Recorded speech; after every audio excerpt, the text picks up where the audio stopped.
Hello, everyone. This re-released episode is my conversation with author Carmelo Estrich, who wrote a book called Star Wars Multiverse, which of course is about Star Wars. I met Carmelo at an art opening. I used to work at an art gallery when I lived in Chicago, and I started chatting with this guy, and he mentioned that he had written a book, his first book, and I just thought that was so exciting. I always like when someone writes their first book. I've met many people who have done that, and I find it so inspiring that somebody would take time and be focused enough to do that. And then when he told me that it was about Star Wars, I immediately asked him if he would come on the Eager to Know podcast, which he agreed to. And he's a super sweet guy. And this is a really fun conversation. And I'm not the biggest Star Wars fan, to be honest with you. I mean, I like Star Wars, but I was able to follow everything he had in his book. I actually knew more about the Star Wars universe than I had expected. So please enjoy my conversation with Carmelo Estrich.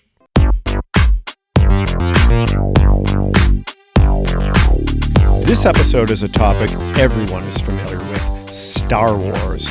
I recently met this wonderful high-energy guy who had just written a book on the topic, and I knew I had to have him on Eager to Know.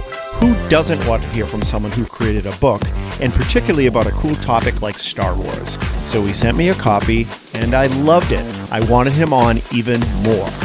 The book explores Star Wars in a new, unique way, a bit more serious, but as you'll soon realize, nothing is too serious with Carmelo. I am thrilled to share my conversation with the author of Star Wars Multiverse, Carmelo Estrich.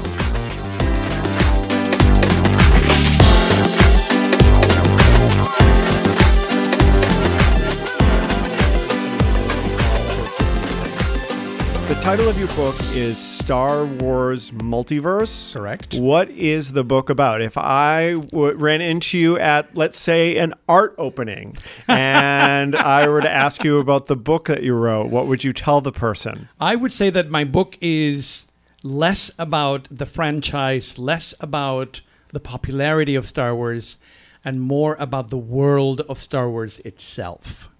I was very curious to sort of look at what happens in the narrative itself, keeping in mind that it is an American cultural product. I mean, let's not kid ourselves.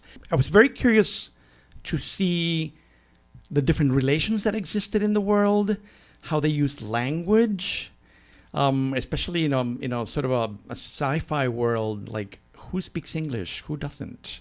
Who gets subtitles? Who doesn't, and why? Those kinds of things I was always very curious about, and it was not something that I was. Sort of seeing when I was reading about Star Wars. There would be sort of small references to it, but not very much. I was also very curious about gender and sexuality. Okay.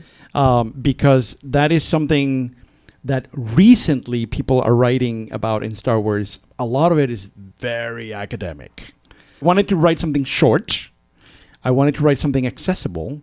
And I was curious about sort of looking at the world itself. And the world of Star Wars exists outside of the movies. Obviously, it's outside the movies. And there's also the fan-generated content aspect of it, which I was not really aware of. I think I sort of was aware of it until I read your book. And so that's another aspect to it. Part of my project in writing this book is that the tendency is to only write about the movies. Recently, especially because of The Mandalorian, to write about television as well. But I wanted what I'm calling an all-inclusive Star Wars. I wanted to include everything that is created by Lucasfilm and Disney and everything that is created by the fans. From the very beginning, the idea of fan fiction and fan art has always been around. But now, especially when Star Wars started creating what they call Star Wars celebrations, like a convention of Star Wars that they do It's not very periodic. It's whenever Disney wants to do it. And it has been around since 1999. It's called Star Wars Celebration. It's a huge international convention. People come from all over the world. And in those places, cosplay and art are huge elements of it. How many of these have you attended? Only 2. Okay. I'm a bad fan. All right. And where were they? The first one was in Orlando in 2017. And the second one was here in Chicago in 2019. Okay. Let's go back to when you were first exposed to Star Wars. Oh my Tell God. me about that. Where were you? How old were you? I was 12. I was living in Puerto Rico. I'm from Puerto Rico. There was this one movie theater in Puerto Rico. It was a United Artists theater with a screen of 150 degrees. And for 1977, that was like magic for me. It was a huge, huge screen. And I don't remember which movie I saw, I was watching. And this trailer comes up. And the trailer was the typical voiceover. But then this breathing. It was the breathing of Darth Vader in the background. At the time, I had no idea what it was. And I'm like, what is this? And I remember 2 things. I remember the breathing of Darth Vader. And I remember Luke and Leia crossing on the rope. Yep. At the Death Star. Those are the only 2 images that I have right now. And I remember I need to see this thing. And, it was very easy to convince my parents to go see it because they love seeing movies like this. So we went on the first weekend. It was October of 1977. And I just fell in love. Now, my first exposure to Star Wars was the trailer as well for me. Ah. So I must have been, I was born in 68. Okay. So I was 9. You were really young. Okay.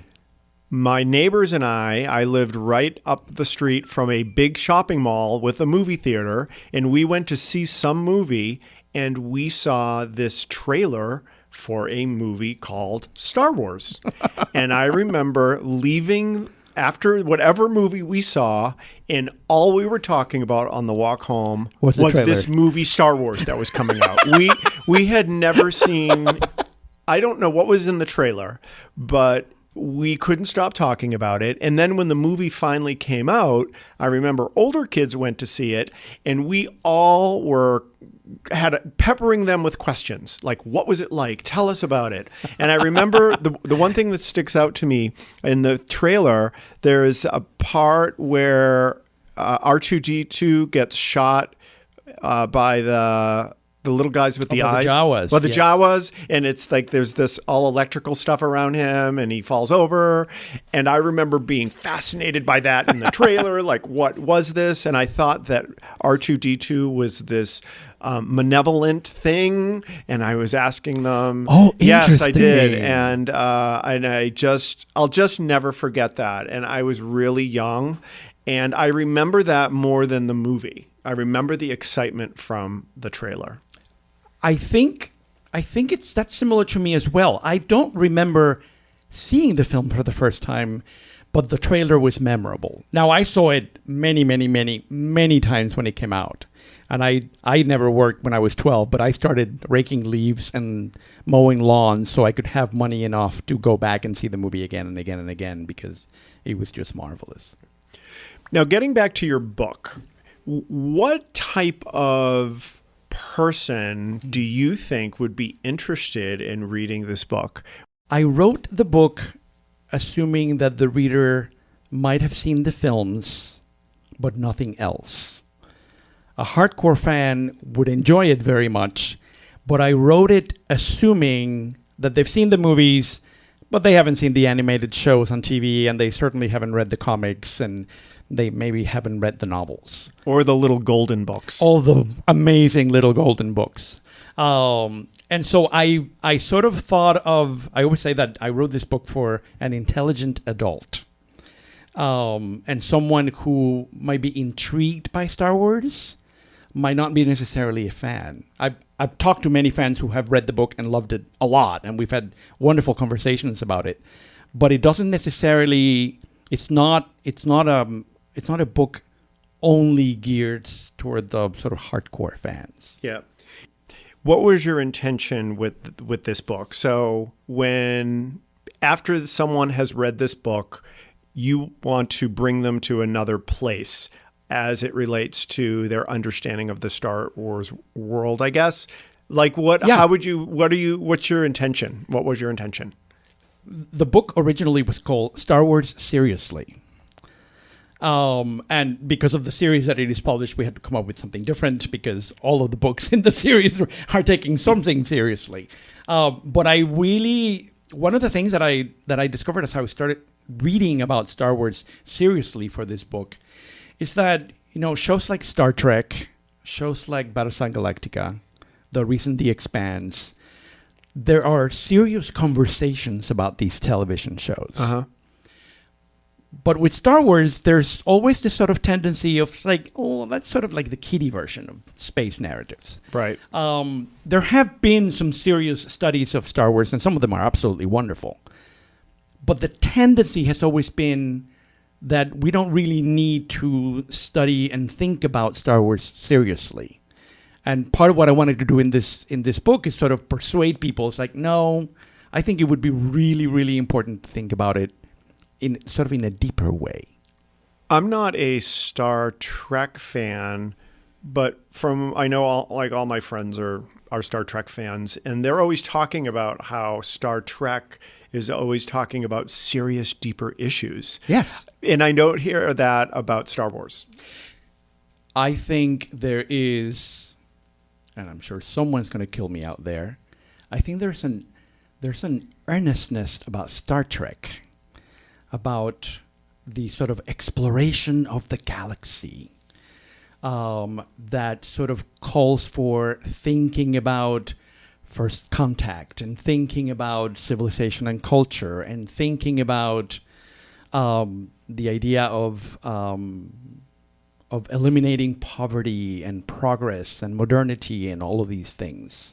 And I think in a way, Star Trek allows for those serious conversations because the stories are exactly about that.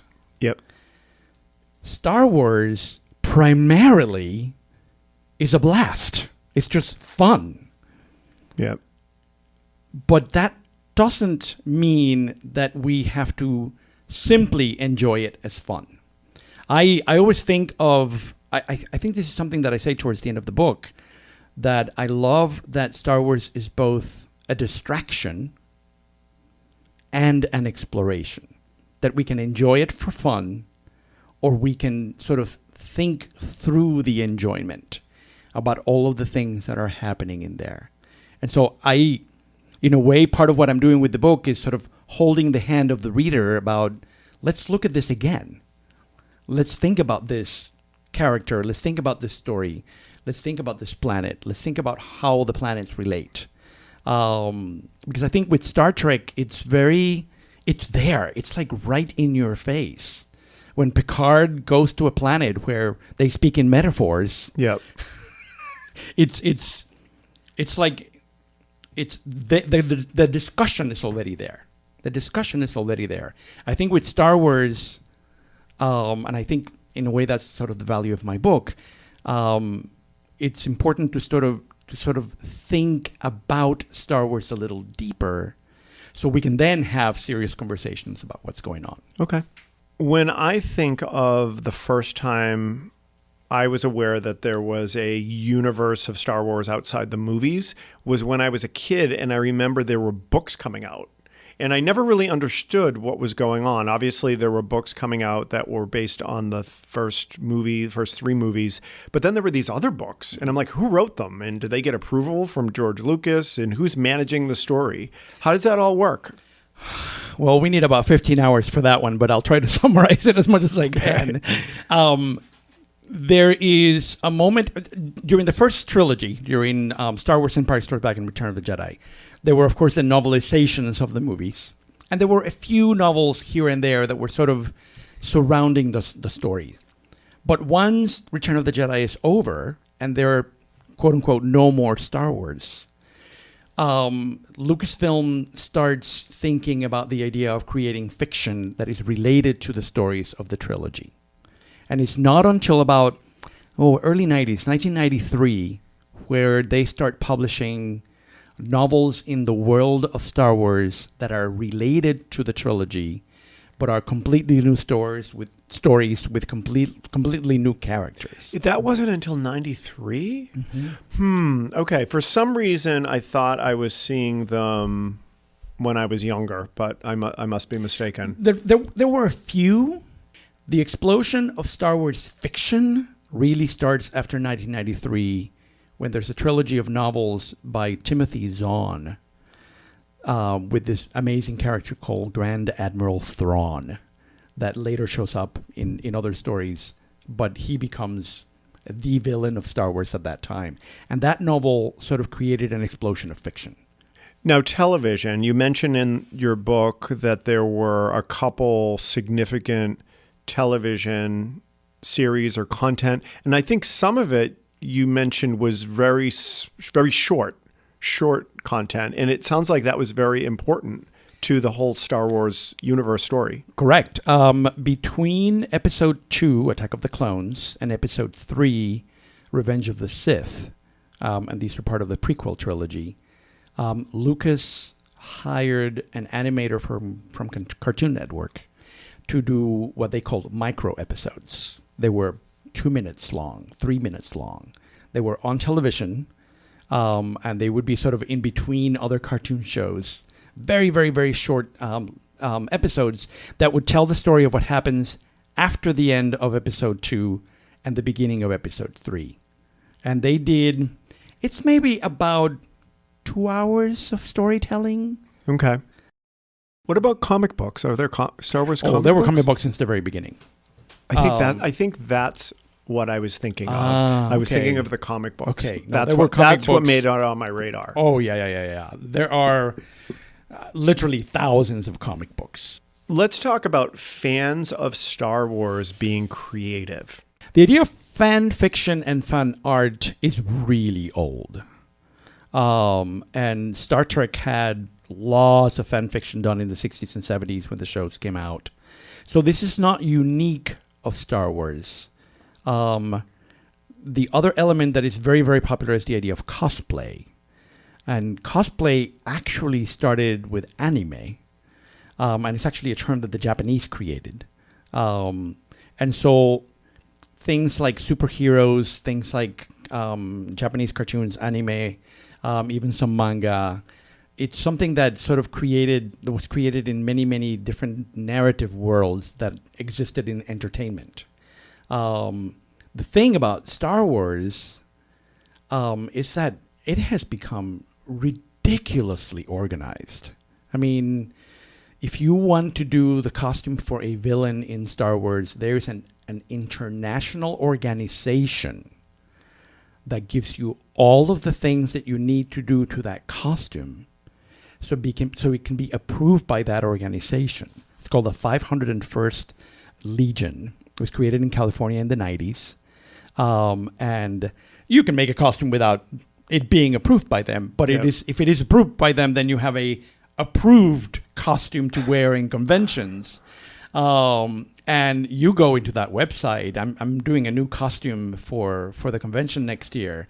I got the belt cannot be more than 2 inches wide, and the buckle has to show this and that, and you cannot use Velcro. You have to stitch things, and so it's serious business. Yeah. But one of the really wonderful things about cosplay is that many times it's more than just recreating the character.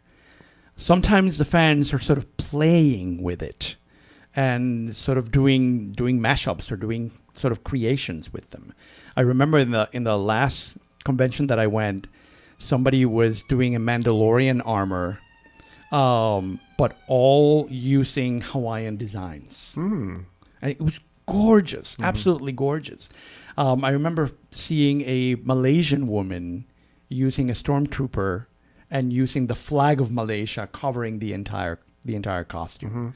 There are little things that you can buy, like the Mickey Mouse's ears in the shape of Darth Vader, and so you can wear that in the convention, sort of the post Disney purchase of Star Wars, and so you could do something very simple. Yep. or you can spend thousands and thousands of dollars. Or, like I did, I learned how to sew, so I make it myself. Okay. And so it's a creativity that it's more than just replicating the world. To me, is interpreting the world. Okay. Now, do you find Star Wars creatively inspiring to you, or? I do. You I do. One of the reasons why I wanted to start cosplaying is because I found that it was, on the one hand, sort of a way of sort of showing my love, but on the other hand, sort of learning about the world itself. Yeah. And so all of a sudden, like, now I know what a Jedi costume has. Right. And all of the little details that are sort of attached to it. And I see things that I don't see before. Now I'm like blowing up on the computer, sort of like, what does that belt look like? And how do you make it? And what material should I use?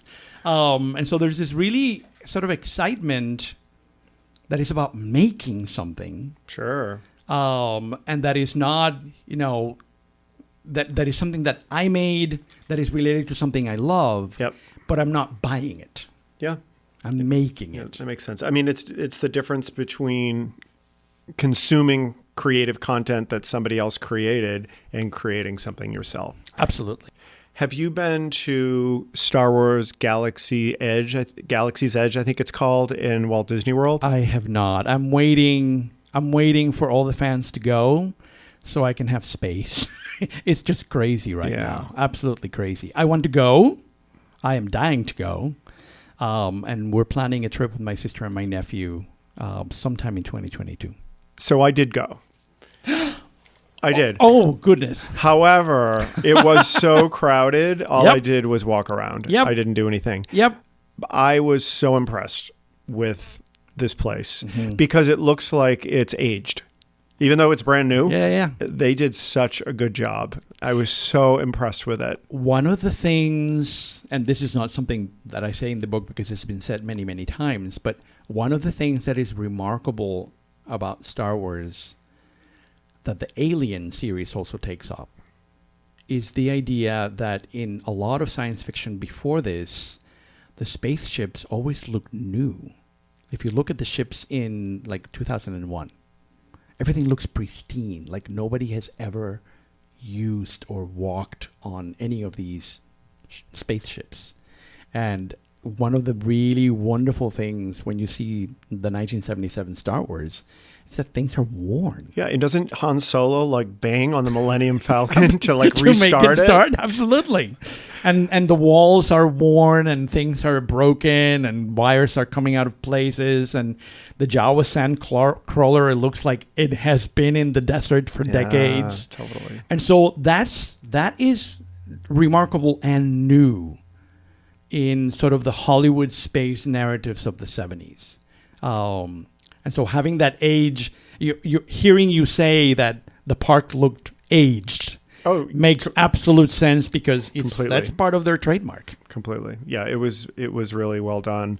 I'm not going to say too much about it because I didn't spend that much time there. It was too crowded. I wasn't in the mood for dealing with all the crowds. Yeah. But I was really impressed. They had a Millennium Falcon. They had a place where you could go build your own droid. I want to make my own lightsaber. That's what I want to do. Can you do that there? Oh, yeah. There's a store. And you can create someone's lightsaber in the story, like Luke or Vader, or you can create your own. You can be creative about the kind of lightsaber that you want to have. This reminds me of Harry Potter Land, whatever it's called, in Universal. I'm not a big Harry Potter fan. I read a couple of the books, but I'm a big amusement park and roller coaster fan. So I talk to people about the park all the time.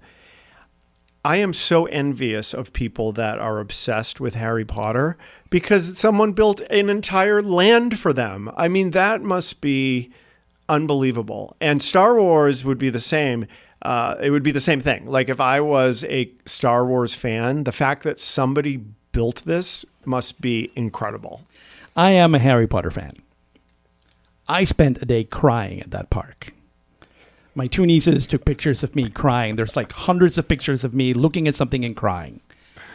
I don't even know how I'm going to react when I go to Galaxy's Edge, because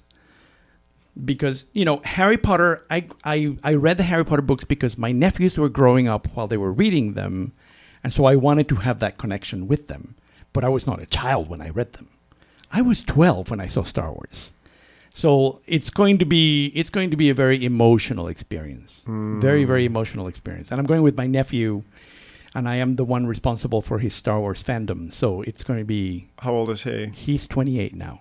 Okay. He's 28 now.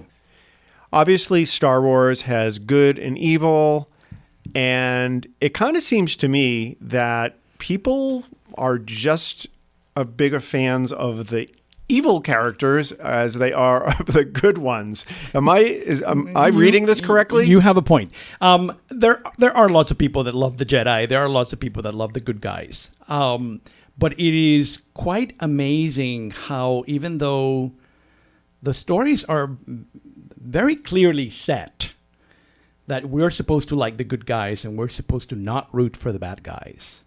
And yet, there is a huge amount of people all over the world, like literally all over the world, who are attracted by the Empire, who are attracted by Darth Vader, who are attracted by the Sith.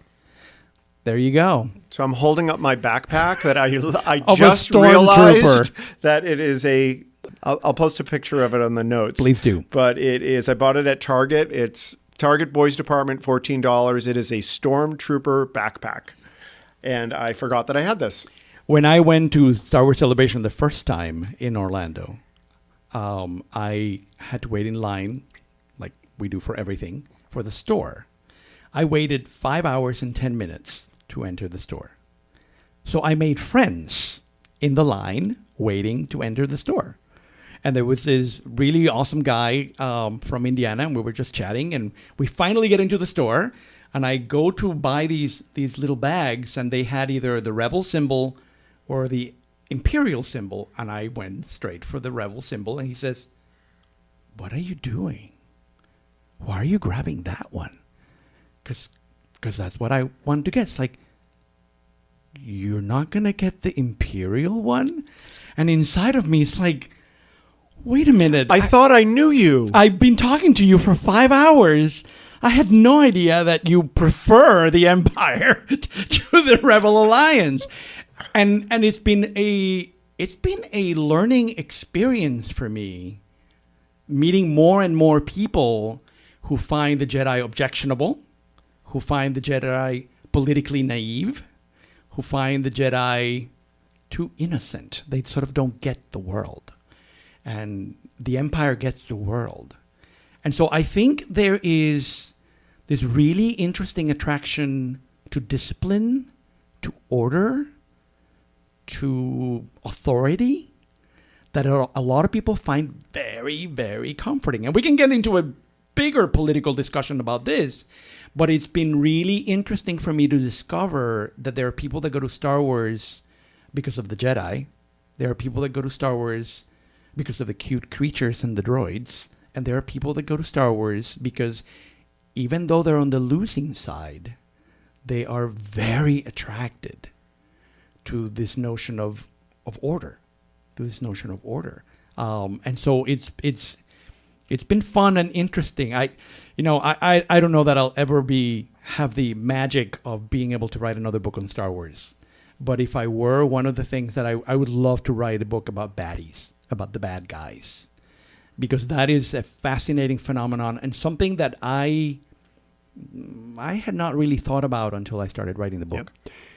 Has the process of writing this book changed your viewpoint on the Star Wars universe, your relationship with Star Wars? What has it done for your relationship? It's really interesting how the book actually did what I want the readers to have done. It made me think more seriously about Star Wars. Okay. And there were many parts in the book that I was sort of like, so what do I want to say now? I have a soft spot for the conclusion of my book because there are so many moments there of reflection that most of what I say in that last chapter, in that conclusion, are things that I thought as I was writing the book. Mm-hmm. They were not things that I had always thought about Star Wars. They were things that I thought as I put the book together. And so it was really fun that I even took Star Wars more seriously than I thought when I put the book together. So that was sort of an exciting little discovery there. Oh, good. Well, I very much enjoyed reading it. I didn't think of it as really serious. I thought it was very enjoyable to read. Good. And it definitely opened up new aspects to Star Wars that I wasn't aware of. And I guess I'm realizing I probably knew my way around the Star Wars universe more than I thought I did, because there was nothing that kind of threw me for a loop. I think I was not aware of the amount of content outside of the movies. I was not aware of that. And I certainly wasn't aware of all the fan content, which was super interesting and exciting. And to me, serious is always fun. In response to what you just said, and you can be serious and totally enjoyable at the same time. And I'm hoping that the book sort of created that balance of thinking and enjoying at the same time. So, if people are interested in Star Wars Multiverse, where can they get this book? The most direct way is to go to Rutgers University Press, the website. What's the URL? Is rutgersuniversitypress.org. You can also buy it on Amazon. And if you're in Chicago, On a Bridge Bookshop and Anderson's Bookshop will carry it as well. Well, Carmelo Esterrich, thank you very much for talking about your book, Star Wars Multiverse. It was fun. So this was great. Thank you. My name is Ricky McGuckran, and you have been listening to Eager to Know, the podcast. If you haven't already, please go to Apple Podcasts and subscribe, rate, and review this podcast. Join me next week for another Eager to Know podcast.